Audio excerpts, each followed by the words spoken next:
Hello and welcome to part 2 of week 10 on Art of the Indigenous Peoples of the Americas after 1300.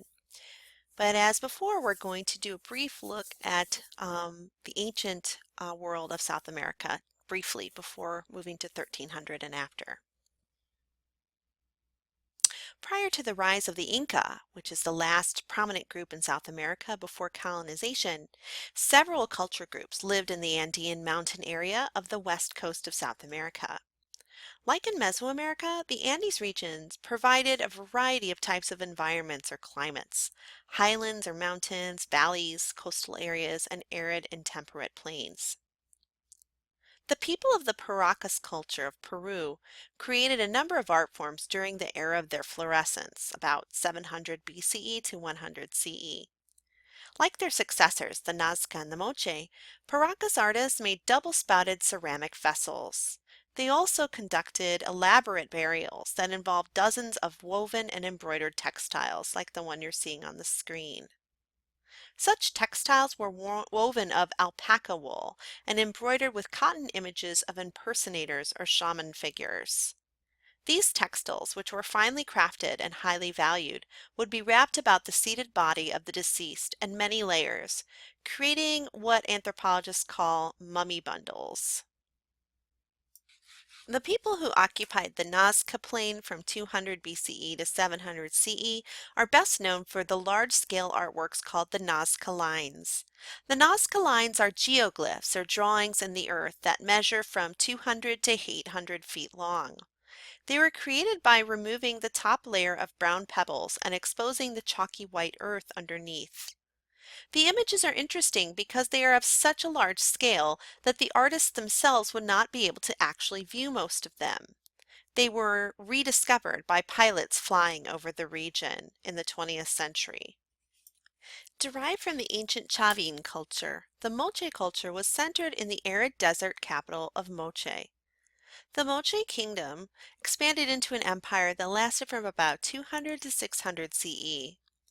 Moche artists created stirrup-spouted ceramic vessels. This terracotta vessel were painted with motifs combined with modeled features, as in the portrait heads vessels like you're seeing on the screen. The Moche also created large platforms called huacas with adobe mud brick. You can see a couple of views of these huacas here, Huaca del Sol, Huaca Rajada, which is where the Lord of Sipon's burial is.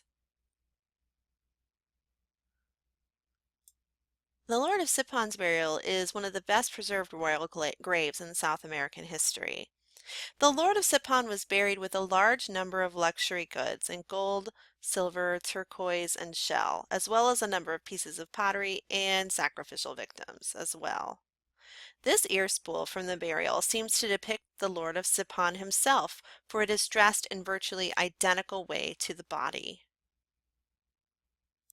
While the Moche Empire was large, it was the Inca who extended their rule into a vast empire that stretched down the west coast from Peru to Argentina. At its height, the Inca Empire was 3,400 miles in length. The ruler's title was Inca, for which the empire was named. The empire's capital was Cusco, alternately spelled Cusco. The Inca unified the vast empire through a number of ways. The empire was also unified through religious practice. Vassal states were expected to follow the Inca's belief system. The Inca believed in the sun god Inti and the moon goddess Kia. Like Mesoamerican cultures and some previous South American cultures, the Inca sometimes practiced human sacrifice. Strict social stratification was another important aspect of Inca culture that served to keep order among the lands, which often spoke different languages and had different indigenous customs. Although the Inca did not use written language, the empire still managed an enormous bureaucracy.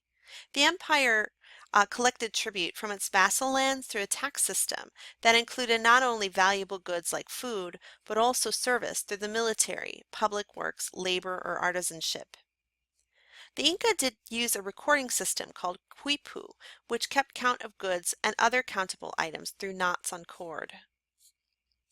The empire was also unified through infrastructure, including roads and masonry governmental and religious structures. The defensive walls of Sacsayhuaman, which you see here, served to protect Cuzco. The Coricancha, which means golden courtyard, also known as the Temple of the Sun or the Temple of Inti, is also an excellent example of Inca masonry. The walls are typical of Inca masonry, which were cut and shaped so precisely that no mortar was required to keep them together. In fact, the walls have survived numerous earthquakes over the centuries. You can see the Inca wall over here, curves around the side, and that's what you see here. So even though these walls still stand, actually the church that was built on top of it in later years has had to be rebuilt many, many times. Here you can see an interlocking keystone, which is one of the ways that the artisans were able to keep these stones together with no mortar. You can see how there is literally no space between them. So they would have a few interlocking keystones on every wall to make sure that they were secure. One of the most famous pre-Columbian sites in South America, and certainly the most famous Inca site, is Machu Picchu in the highlands of Peru. Machu Picchu was discovered, quote unquote, by American explorer Hiram Bingham, and after its discovery, imaginations ran wild. The site appeared to have been untouched by the Spanish. Could this have been a stronghold for some Inca elite after the invasion? It turns out that most likely the story of Machu Picchu is much more ordinary. Machu Picchu was probably just a vacation site for the Inca upper class, and it does not appear to have been occupied at the time of the invasion by the Spanish in the 1530s. You can see another view here. You can see just how high it is, and you can see all the structures associated with it. The tripartite or three-part window that you can see here in the Temple of the Three Windows is symbolic of the origin mythology of the Inca. The Inca believed that at the beginning of the world, three realms were created: Hanan Pacha, the sky; Uka Pacha, the underworld or earth; and Kai Pacha, the upper or outer earth where the Inca lived. The trapezoidal shape of the windows is also an identifiable aspect of Inca masonry.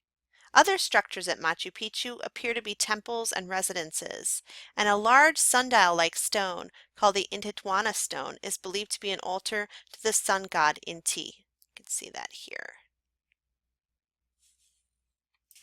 Tunics are important fiber art forms, and several good Inca examples still survive. These are sometimes embroidered with designs over basic woven fabrics, while others have the design woven directly into the fabric. This is known as tapestry. Tunics were markers of one's social status, and the wearing of them was apparently strictly regulated by sumptuary laws.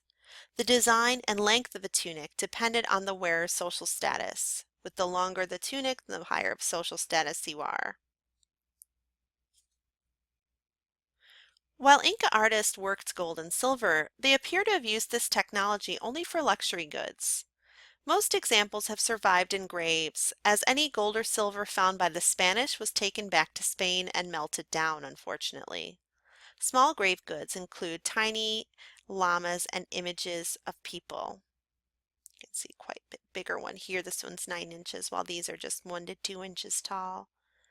Llamas and small images of people. Ancient North America in brief. The pre-Columbian peoples of North America generally lived quite different lives from those in Mesoamerica and Andean South America. Generally speaking, native North Americans lived hunter-gatherer lives and were usually nomadic. Though North America was more sparsely populated than the regions we've studied so far, the lands of North America were claimed by a variety of tribally identified peoples who spoke a variety of languages and held varying belief systems. As your book points out, the nature of colonization in North America also differed from that of Meso and South America. Rather than being taken suddenly by force, like Meso and South America, North America was slowly occupied by European families and religious groups.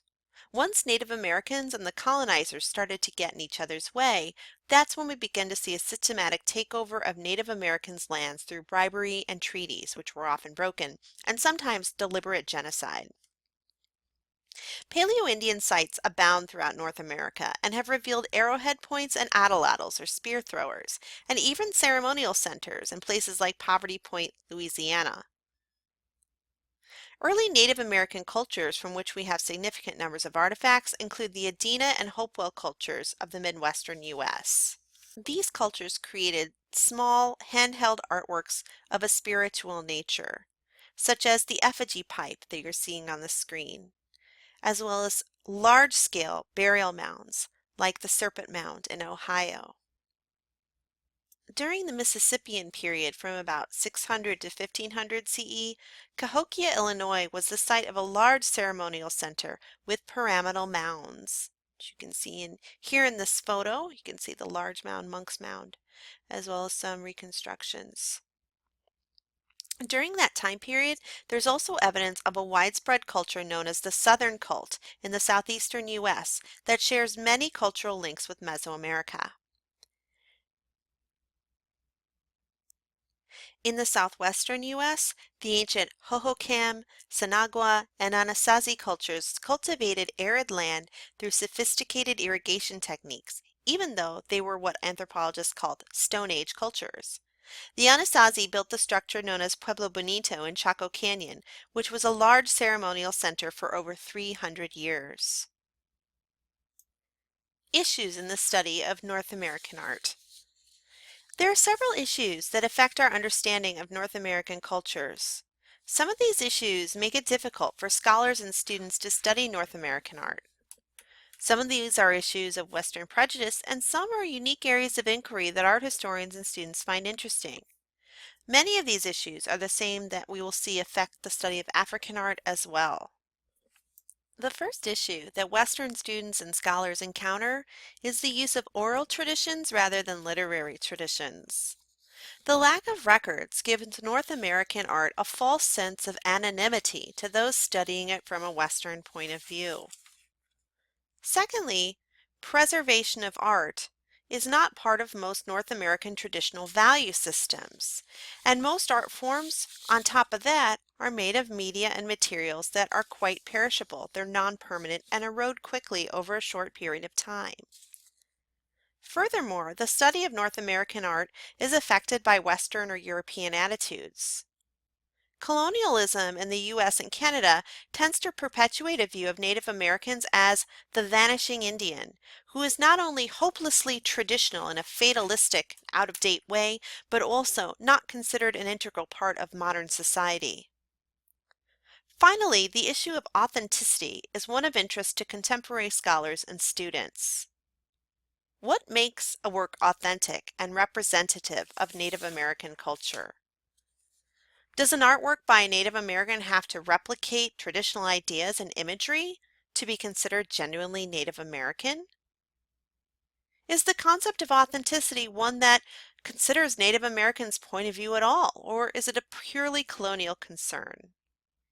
These are, of course, questions that no one has definitive answers for, but are central still to contemporary discussions of Native American art.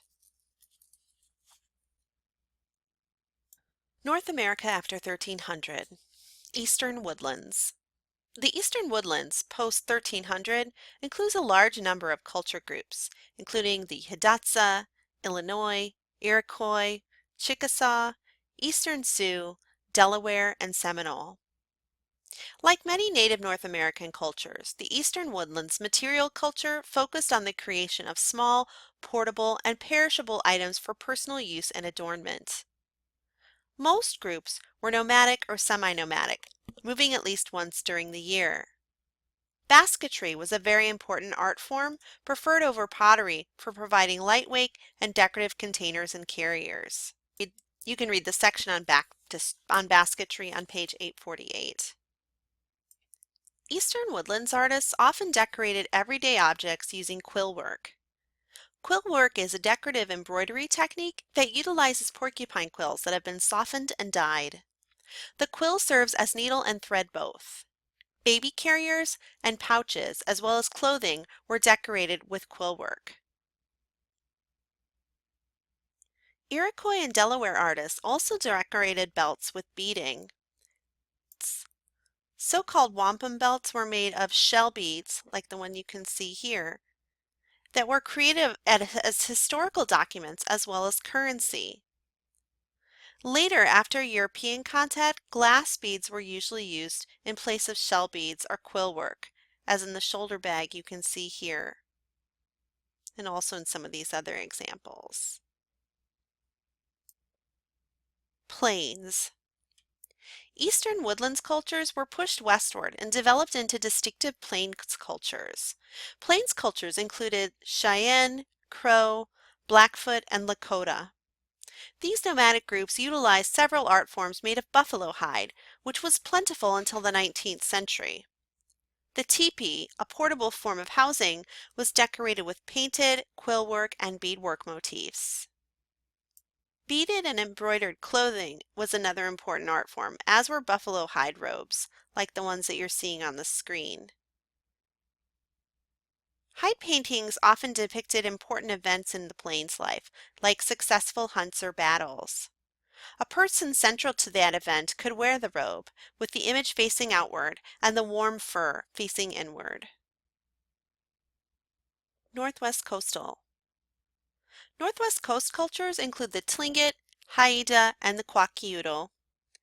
These groups, which lived along the northwest coast of the U.S. and Canada, share several cultural traits. Unlike most North American peoples, Northwest coastal cultures were not agricultural nor really traditionally hunter-gatherer. Neither were they nomadic.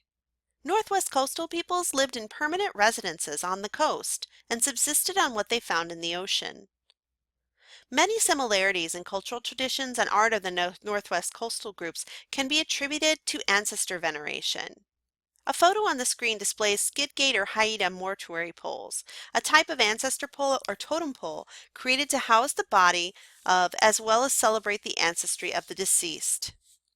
Ancestor poles depicted historical as well as mythological ancestors, some of whom were considered deities and some of whom were animals. Ancestor poles often accompanied communal house structures known as longhouses. A photograph shows the interior of a whale house, a ceremonial longhouse that displays a large partition screen in the background. Partition screens were important parts of the longhouse, as without them the longhouse would have no sections or privacy. You can see some house posts. A Tlingit grizzly bear house partition is seen on the screen. It divides the elders' quarters from the rest of the extended family. It bears, no pun intended, the family emblem, the bear. Due to the placement of the door, which you can see here, whenever someone enters or exits the room, it's as if the clan's ancestor is giving birth to him or her. This reinforces respect for ancestors, mythical, ancient, and living. The partition screens and ancestor poles, along with textiles and masks, are decorated with stylized motifs that feature outlined trapezoidal faces and shapes within those faces. This design is very easy to see in the Chilkat blanket, which you can see on the screen. Mass dancing rituals celebrate ancestors as well as welcome life changes, such as the journey into adulthood. Here you can see more of that face within a face style that we see in the Tlingit culture. Kwakiutl masks often feature hinges and multiple layers. You can see here that there's a hinge on this bird face that opens to reveal a human face. These transform the wearer during the course of the performance. You can read more about the Hamatsa mask and the ceremony on page 854 of your book. Southwest. Later groups who occupy the southwestern U.S. include the Pueblo, which includes Hopi, and Navajo. Traditional southwest U.S. art forms include kiva paintings. Kivas are circular pits used for ceremonial purposes, which can be seen in the Pueblo Bonito image. In response to the poverty these groups faced during the 20th century, some Pueblo and Navajo artists began creating traditionally inspired artworks with the intention of selling them to non-Native American tourists. One facet of this movement was Hopi revival pottery. Hopi Pueblo potterers like Lea Nampeo and Maria Martinez made pottery with traditional motifs and methods. But instead of just making works for their own everyday use like their ancestors did, they created pieces specifically for sale. These artists created businesses that helped sustain their communities. Nampeo was mostly known for her buff-colored pottery with painted motifs. You can see works by her here and some of her progeny here and here. Maria Martinez is best known for her blackware style. Pots were slipped with black, then burnished in places to create matte and glossy contrasts. You can see that really well here, the gloss versus the matte. While both artists referenced the past, they added a modern aesthetic and their own innovations. Blackware, for example, is a color scheme not found in ancient Pueblo pottery. The Navajo of the Southwest are best known for two art forms, blanket weaving and sand painting.